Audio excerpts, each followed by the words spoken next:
પાછો હેડ દેલા ખરે ચલ એકદમ ઓય નીકળ જા बंदा हमार हीरो जाके तनी सा प्लस लगे एकदम तनी सा चल एकदम बियर खेलल जा चल यार हमरो डायमंड जैकेट एकदम तनी से प्लस चाहिए एकदम चल एकदम बियर खेल चल स्टार्ट कर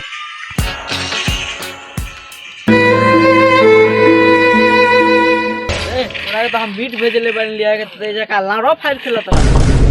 का हो शनिचर के दिन मीट खेल जाला सब लोग चट्टे बारे का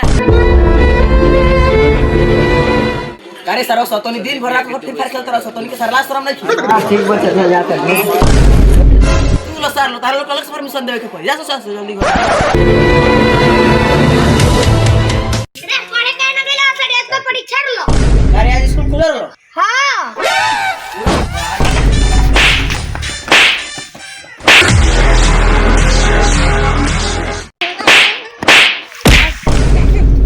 आवा तनी पियो और तारी पी के ओका बात तो होनी के माई बहन तारे